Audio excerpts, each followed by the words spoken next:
आप सभी लोग यहाँ पढ़ाते हैं, तो एक साथ आप लोग 76 टीचर क्या पढ़ाते हैं मैडम? 76 एक साथ कैसे पढ़ाएंगे सर? मैडम टीचर हो आप लोग? जो भी यहाँ पे अधिकृत प्रवक्ता आप उससे बात कीजिए, हम इस पे आपसे ज्यादा बात नहीं कर सकते। 76 टीचर हो, क्या करते हो आप? मैं क्यों बात करनी है? 76 लोग क्या कर पढ़ाते हैं एक साथ? भारतवासी तो है। प्लीज मेरे से मत। जिस आवाज को दुनिया सुन नहीं पाती, आज उसी खामोशी ने सरकार के कान खोल दिए। न नारे, न भाषण और न ही शोर, लेकिन ये भी आंदोलन है। सिर्फ हाथों के इशारे और अपने हक की लड़ाई। जयपुर में मूक बधिर बच्चों का ये मौन आंदोलन अब सरकार की व्यवस्था पर बड़ा सवाल बन गया है। और सवाल सीधा है, जब बच्चे बोल नहीं सकते तो क्या सिस्टम उन्हें सुनना भी भूल गया है? दिव्यांग बच्चे जो पढ़ने आते हैं क्लास में, वो डरते हैं। इस तरह से देख सकते हैं पानी टपक रहा है, किस तरह से छतों से यहाँ पर पानी टपकता है। बाहर भी देख सकते हैं आप किस तरह की स्थिति, अभी भी आपको पानी टपकता हुआ यहाँ पर दिखाई देगा। और इस तरह से कभी भी इन्हें डर सताते रहता है कि ये छत नीचे आ सकती है, जिसकी वजह से ये हमेशा डरे रहते हैं। कई जगह कहते हैं कि जब पढ़ने बैठते हैं हम लोग तो सिर पर आकर छत से मलबे गिरते हैं। बच्चे बहुत सारे डरे भी रहते हैं, ऊपर से गिर जाता है मलबा।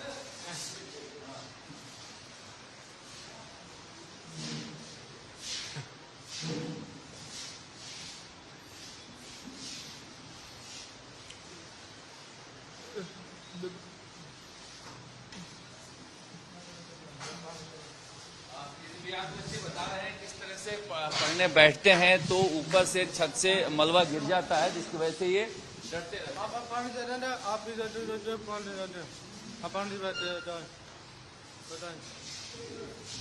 ये स्थिति है जहाँ पर जिसे लेकर ये जेनजी के तौर पर आंदोलन कर रहे हैं।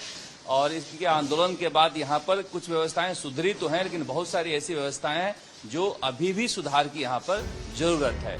तस्वीरें भी कहीं और की नहीं, राजधानी जयपुर की है। जयपुर के राजकीय सेठ आनंदीलाल पोदार मूक बधिर उच्च माध्यमिक विद्यालय की है। और यहाँ पढ़ने वाले दिव्यांग छात्र छात्राएं स्कूल की बदहाल व्यवस्था से परेशान होकर अब सड़क पर उतर आए हैं। मांगे भी कोई खास नहीं, बस इतना कि साफ शौचालय चाहिए, पीने का पानी चाहिए, सुरक्षित भवन चाहिए और स्कूल की बुनियादी सुविधाएं ठीक चाहिए।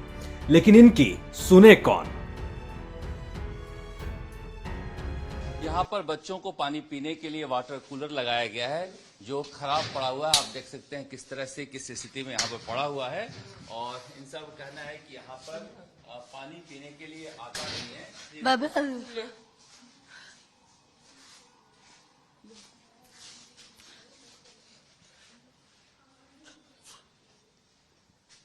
पानी का कहना है कि पानी आता नहीं, जो पानी पहले आता भी था वो खराब आता था। और इस तरह से यहाँ पर आप देख सकते हैं कि नल की व्यवस्था की गई है, मगर नलों में पानी आता नहीं है, किसी भी नल में पानी आता नहीं है।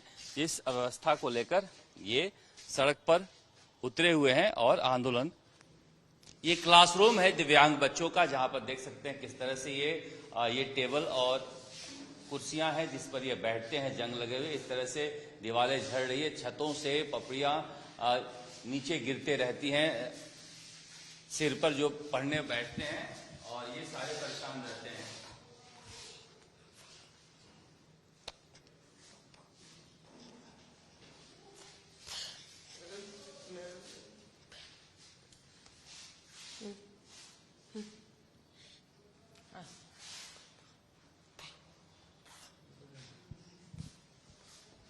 ये यहाँ पर जो छत से गिरी हुई है पापड़ियाँ आप देख सकते हैं। तो इस तरह से यहाँ पर इंतजाम है, जिसकी वजह से ये आंदोलन करने पर उतारू हुए। और अब जाकर कहा जा रहा है कि व्यवस्थाएं सुधरेगी। यहाँ पर जो इंचार्ज थे उन्हें सस्पेंड किया गया है, मगर फिर भी जिस तरह की व्यवस्थाएं यहाँ पर है, ये दिखा रहा है किस तरह से दिव्यांग बच्चों के पढ़ाई के मामले में राजधानी जयपुर में कोताही बरती जा रही है। ये बच्चे भले ही बोल न पा रहे हों, लेकिन आप समझ जरूर रहे होंगे कि ये कहना क्या चाहते हैं। स्कूल के शौचालय इस्तेमाल करने लायक नहीं, पानी की समस्या ऐसी कि एक बूंद भी नसीब नहीं, सफाई व्यवस्था ऐसी जिसका कोई जवाब नहीं, और स्कूल के भवन का हाल आप देख ही सकते हैं। यहाँ चिंता बढ़ाने वाली बात ये भी कि स्कूल की बिल्डिंग कई जगह से जर्जर हालत में है। छत से पानी टपकना आम बात है और दीवारों की दरारें इनके साए में पढ़ने वाले बच्चों को हमेशा खौफ में रखने के लिए काफी है।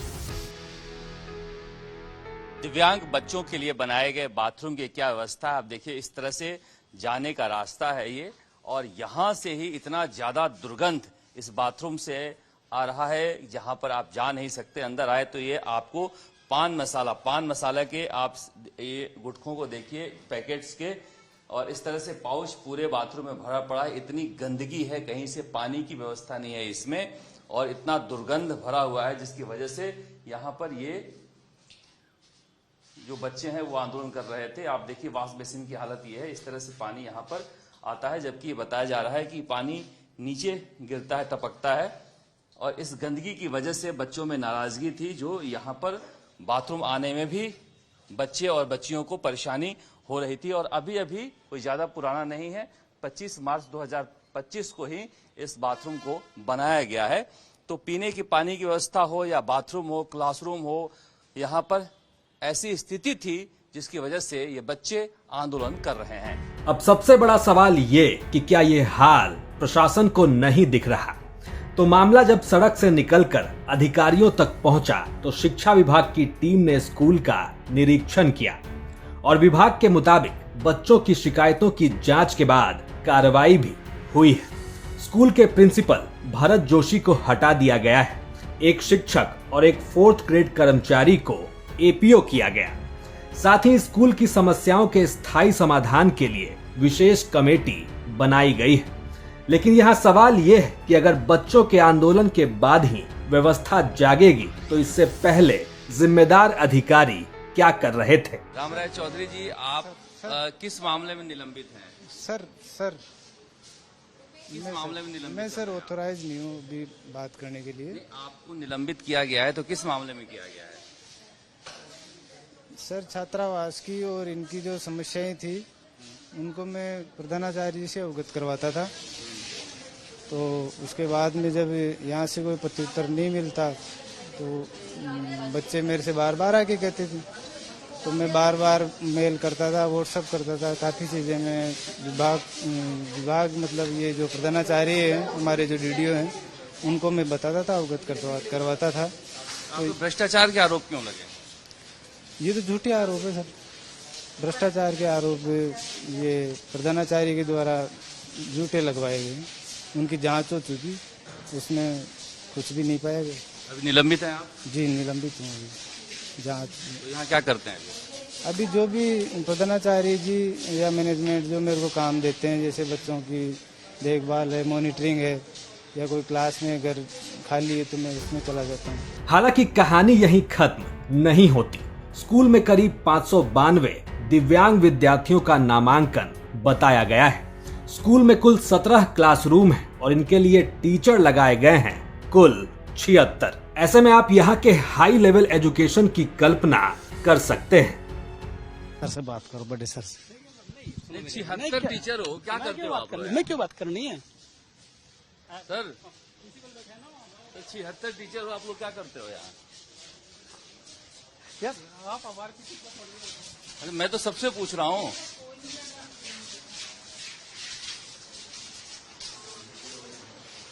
यहाँ सभी लोग पढ़ाते हैं क्या?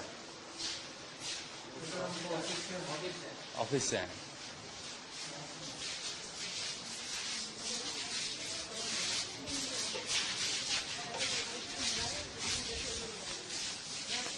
मैडम आप तो यहाँ पढ़ाती हैं? पढ़ाती हैं आप? हैं? ये 76 लोग क्या कर पढ़ाते हैं एक साथ? 12 क्लास ही तो है। तो प्लीज मेरे से मत पूछिए।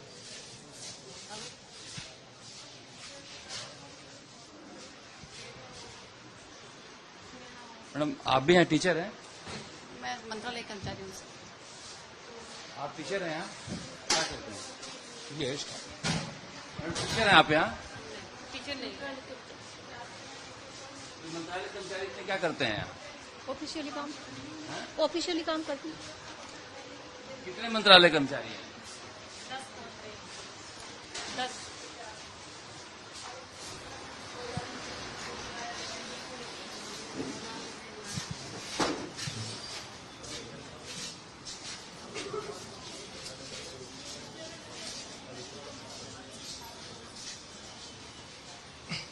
मैडम आप लोग पढ़ाते हैं? हाँ, पढ़ाती हैं आप यहाँ? क्या करते हैं? नहीं, मैं तो किसी जांच में आई हुई हूँ।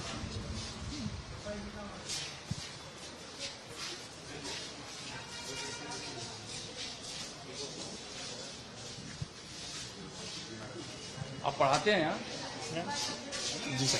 पढ़ाते हैं? जी सर। तो 76 टीचर एक साथ क्या करते हैं?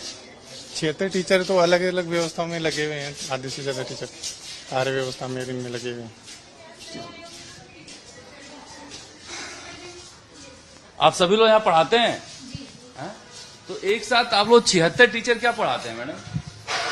इतने बड़ी संख्या में टीचर हैं तो क्या पढ़ाते हैं एक साथ? 12वीं क्लास तक तो ये है। सर आज के अनुसार ना 8 बच्चों पे एक स्पेशल एजुकेटर होना चाहिए। हाँ वो तो होना चाहिए, लेकिन ये जो क्लासरूम है इतने 76 एक साथ पढ़ा लेते हो? 76 एक साथ कैसे पढ़ाएंगे सर? एक क्या क्लास करते हो आप लोग? सर पढ़ाते साइन लैंग्वेज में, स्पेशल एजुकेटर हैं हम। आप लोग सब एक साथ कैसे पढ़ाते हो? इतने क्लासरूम तो है नहीं 76। वैकेंट पीरियड भी आता है सर। वही बात है सर, सभी अपने अपने सब्जेक्ट के हिसाब से पढ़ाते हैं ना। ठीक, वही मैं जानना चाह रहा था कि एक साथ 76 टीचर स्कूल में क्या करते हैं? सब्जेक्ट के हिसाब से ड्राइंग का अलग हो गया, हिस्ट्री का अलग हो गया, लोक प्रशासन का अलग हो गया, राजनीति का अलग हो गया। उनको सब्जेक्ट वाइज डिवाइड कर करके अलग तो अलग कमरे ही नहीं है। नहीं अलग ले लेते हैं ना, सब उस हिसाब से अलग अलग करके ले लेते हैं ना।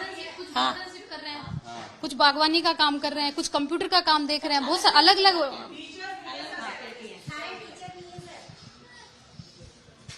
तो ये स्थिति है। आप लोग टीचर हो क्या यहाँ? मैडम आप लोग टीचर हो? जी। आपसे तो बात कर ली मैंने।